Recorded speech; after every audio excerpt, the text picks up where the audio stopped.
सभी सज्जनों को नमस्कार।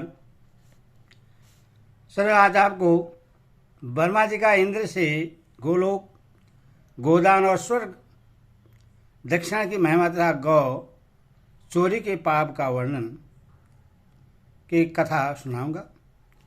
सज्जनों, इस कथा को सुनने से पहले इस चैनल को आप लाइक एंड सब्सक्राइब जरूर करें। भगवान आपके ऊपर हमेशा कृपा बनाए रखे। कथा सुनिए।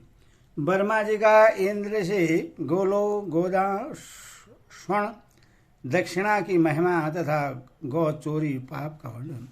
युधिष्ठिर ने पूछा, पितामह, मुझे गोलोक के विषय में कुछ संदेह है। गोदान करने वाले मनुष्य जिस लोक में निवास करते हैं उसका मैं यथार्थ वर्णन सुनना चाहता हूँ।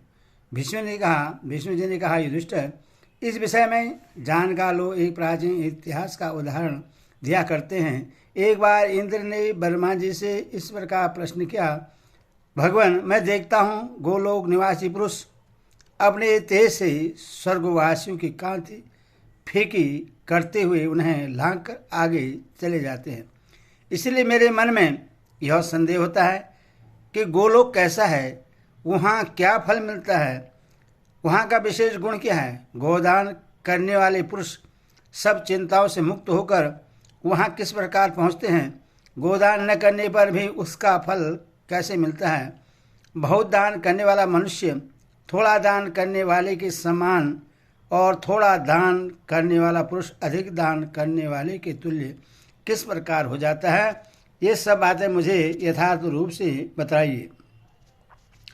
वर्मा जी ने कहा, इंद्र, गौओं के लोक अनेक प्रकार के हैं। मैं उन सबको देखता हूँ और पतिव्रता स्त्रियाँ भी उन सब लोगों को देख सकती है। उत्तम व्रत का पालन करने वाले शुद्ध चेता वर्मा ऋषि तो अपने शुभ कर्मों के प्रभाव से उन लोकों में सशरीर पहुँच जाते हैं।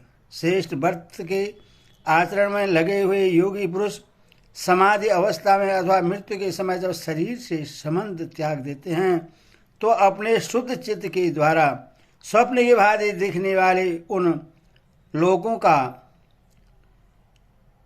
यहाँ से भी दर्शन करते हैं। अब तुम उन लोगों के गुणों का वर्णन सुनो। वहाँ काल, बुढ़ापा अथवा अग्नि का जोर नहीं चलता, किसी का किंचित भी अमंगल नहीं होता। वहाँ पर न रोग है न शोक है। इंद्र वहाँ की गौएं अपने मन में जिस वस्तु की इच्छा करती हैं वह सब उन्हें प्राप्त हो जाता है। यह मेरा प्रत्यक्ष देखी हुई बात है। वे जहाँ जाना चाहते हैं जाती हैं, जैसे चलना चाहती हैं चलती हैं, और संकल्प मात्र से ही संपूर्ण कामनाओं का उपभोग करती हैं। बावड़ी, तालाब, नदियाँ, तरह तरह के वन, ग्रह, पर्वत आदि सभी वस्तुएं वहाँ उपलब्ध हैं जो संपूर्ण प्राणियों की मनोरम जान पड़ती हैं। वहाँ की वस्तु पर सबका समान अधिकार देखा जाता है। इतना विशाल दूसरा कोई लोक नहीं है। जो पुरुष सब कुछ सहने, समाशील, दयालु, गुरुजनों की आज्ञा में रहने वाले और अहंकार रहित हैं, उन्हीं का गोलोक में प्रवेश होता है। जो किसी का मांस नहीं खाता, जिसका हृदय पवित्र भावों से भरा हुआ है, जो धर्मात्मा, माता पिता का भक्त, सत्यवादी, ब्राह्मण की सेवा में संलग्न, निंदा से रहित, गौ और ब्राह्मण पर क्रोध न करने वाला, धर्मपरायण, गुरु सेवक, जीवन भर सत्य का व्रत लेने वाला, दानी, अपराधी को भी क्षमा देने वाला, मृदुल, जितेंद्री, देव पूजक, सबका आतिथ्य सत्कार करने वाला तथा दयावान है, ऐसे ही गुणवान मनुष्य उस सनातन एवं अविनाशी गोलोक में जाता है। पर स्त्री गामी, गुरु हत्यारा, असत्यवादी, भगवादी, ब्राह्मणों से बैर रखने वाला, मित्रद्रोही, ठग, कृतघ्न, सट, कुटिल, धर्मदेशी और ब्रह्म हत्यारा, इन सब दोषों से युक्त दुरात्मा मनुष्य मन से भी कभी गोलोक का दर्शन नहीं पा सकता, क्योंकि वहाँ पूर्णतमाओं का निवास है। इंद्र, यह सब मैंने विशेष रूप से गोलोक का महात्म्य बतलाया है। अब गोदान करने वालों की जो फल प्राप्त होता है उसे सुनो। जो पुरुष अपनी पैतृक संपत्ति से प्राप्त हुए धन द्वारा गौवें खरीद कर दान करता है, वह उस धन से धर्मपूर्वक उपार्जित किए हुए अक्ष लोगों को प्राप्त होता है। पिता के हिस्से से जो गौवें न्यायपूर्वक प्राप्त हुई हैं, उनका दान करने से दाता को अक्ष लोक मिलते हैं। जो पुरुष दान में गौ लेकर फिर उसका शुद्ध हृदय से दान कर देता है, उससे भी अक्ष लोगों की प्राप्ति होती है। जो जन्म से ही सदा सत्य बोलता है, जितेंद्र रहता है, गुरु तथा ब्राह्मण के अपराध को सह लेता और समावान होता है, वह गोलोक में जाता है। ब्राह्मण को कभी कुवाच्य नहीं बोलना चाहिए और मन से भी गौओं की बुराई नहीं करनी चाहिए। जो ब्राह्मण गौओं की समान वृत्ति से रहता है, गौओं को घास आदि खिलाता है और सत्य एवं धर्म में परायण रहता है, वह यदि एक गौ भी दान करे तो उससे 1000 गोदान के समान फल मिलता है। जो पुरुष सदा उद्यम रहकर उपयुक्त विधि से बर्ताव करता है तथा जो सत्यवादी, गुरु सेवक, दक्ष, समाशील, देवभक्त, शांतिचित, पवित्र, ज्ञानवान, धर्मात्मा और अहंकार शून्य होता है, वह यदि पूर्वक विधि से ब्राह्मण को दूध देने वाली गाय दान करे तो उससे महान फल की प्राप्ति होती है। जो सदा एक वक्त भोजन करके नित्य गोदान करता है, सत्य में स्थित होता है, गुरु की सेवा और वेदों का स्वाध्याय करता है, जिसके मन में गौओं के प्रति भक्ति है, जो गौओं का दान देकर प्रश्न होता है तथा जन्म से ही गौओं को प्रणाम करता है, उसको मिलने वाले फल का वर्णन सुनो।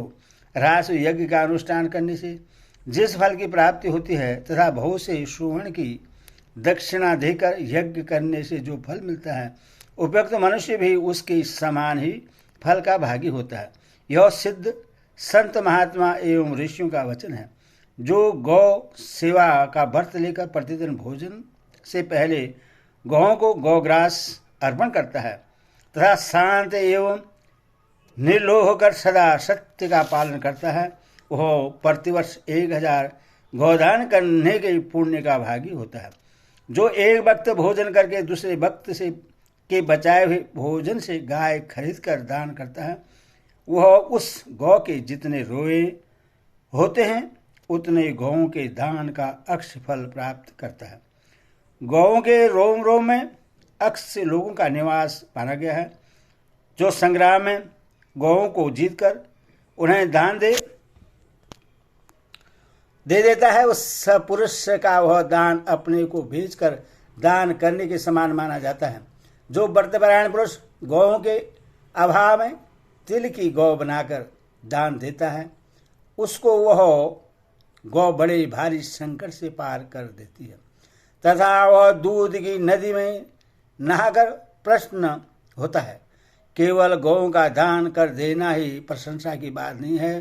दान करते समय पात्र, काल, गो विशेष, गोदान की विधि, समय, ज्ञान, ब्राह्मण और गाय के अनंतर पर भी विचार कर लेना चाहिए तथा यह भी ध्यान रखना चाहिए कि यह गौ जहाँ जा रही है वहाँ उसे धूप और आग से कष्ट तो नहीं पहुँचेगा।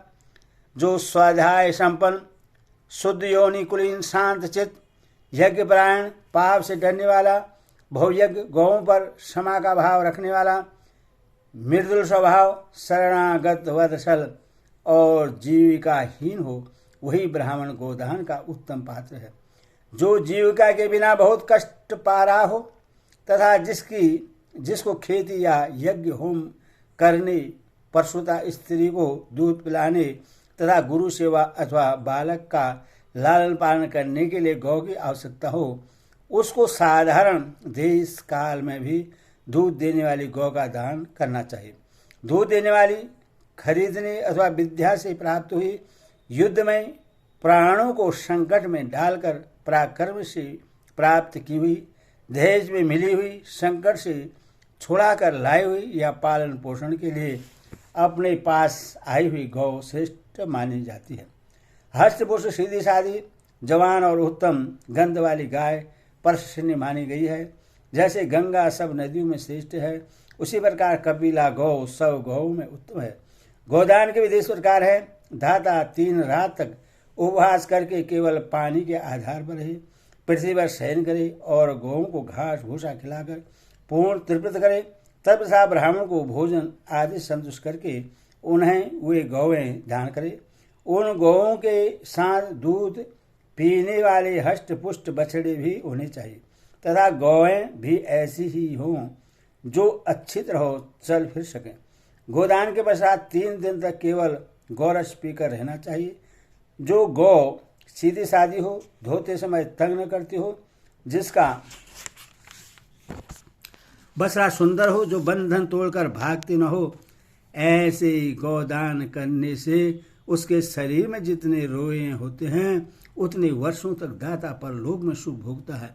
जो मनुष्य ब्राह्मण को बोझ उठाने में समर्थ, जवान, बलिष्ठ, सीधा सादा, हल चलाने वाला और शक्तिशाली बैल दान करता है, वह 10 गौ देने वाले के लोगों को प्राप्त होता है। जो दुर्गम वन में फंसे हुए ब्राह्मणों और गौओं का उद्धार करता है, वह एक ही क्षण में समस्त पापों से मुक्त हो जाता है तथा उससे नाना प्रकार के दिव्य लोगों की प्राप्ति होती है। इतना ही नहीं, वह गौओं के अनुग्रहित होकर सर्वस्त्र पूजित होता है। जो मनुष्य उपयुक्त विधि से वन में रहकर गौओं का अनुसरण सेवन करता है तथा निष्वट, संयमी और पवित्र होकर घास, पत्ते और गोबर खाता हुआ जीवन व्यतीत करता है, वह मेरे लोक में देवताओं के साथ आनंदपूर्वक निवास करता है अथवा जहाँ रहने की उसकी इच्छा होती है उन्हीं लोकों में गमन करता है। इंद्र ने पूछा, भगवान, यदि कोई जानबूझकर दूसरे की गौ का अपहरण करे अथवा धन के लोभ से उससे बेच डाले तो उसकी क्या गति होती है? ब्रह्मा जी ने कहा, जो उच्छलतावश मांस बेचने के लिए गौ की हिंसा करते तथा गौमांस खाते हैं तथा जो स्वार्थवश कसाई को गाय मारने की सलाह देते हैं, वे सब महान पाप के भागी होते हैं। गौ को मारने वाले, उसका मांस खाने वाले तथा उसकी हत्या का अनुमोदन करने वाले पुरुष गौ के शरीर में जितने रोएं होती हैं उतने वर्षों तक नरक में पड़े रहते हैं। ब्राह्मण का यज्ञ नष्ट करने वाला पुरुष को जैसे तथा जितने पाप लगते हैं, दूसरों की गौ चुराने और बेचने में भी वही दोष बतलाए गए हैं। जो दूसरे की गाय चुराकर ब्राह्मणों को दान करता है, वह गौ के दान का पुण्य भोगने के लिए जितना समय शास्त्रों में बतलाया गया है उतने ही समय तक नरक भोगता है। गौदान करने से मनुष्य अपनी 7 पीढ़ी पहले के पितरों का और 7 पीढ़ी आने वाले संतानों का उद्धार करता है। किंतु यदि उसके साथ सोने की दक्षिणा भी दी जाए तो उस दान का दूना फल मिलता है। सुवर्ण का दान सबसे उत्तम दान है। सुवर्ण की दक्षिणा सबसे श्रेष्ठ है तथा पवित्र करने वाली वस्तु में सुवर्ण ही सबसे अधिक पावन है। सुवर्ण संपूर्ण कुल को पवित्र करने वाला बतलाया गया है। इस प्रकार मैंने तुमसे संक्षेप में दक्षिणा की बात बतलाई है। भीष्म जी कहते हैं, दुष्टर, उपयुक्त उपदेश ब्रह्मा जी ने इंद्र को दिया। इंद्र ने राजा दशरथ को, राजा दशरथ ने अपने पुत्र श्री रामचंद्र जी को, श्री रामचंद्र जी ने प्रिय भ्राता लक्ष्मण को और लक्ष्मण ने वनवास के समय ऋषियों को दिया था। इस प्रकार परंपरा से प्राप्त हुए इस उपदेश को उत्तम व्रत का पालन करने वाले ऋषि और धार्मिक राजा लोग धारण करते आ रहे हैं। मुझ में मेरे उपाध्याय परशुराम जी ने इस विषय का वर्णन किया था। जो ब्राह्मण अपनी मंडली में बैठकर प्रतिदिन इस उपदेश को दोहराता है और यज्ञ तथा गोदान के समय भी इसकी चर्चा करता है, उसको सदा अक्ष लोक प्राप्त होते हैं। बोल भक्ति माता की जय।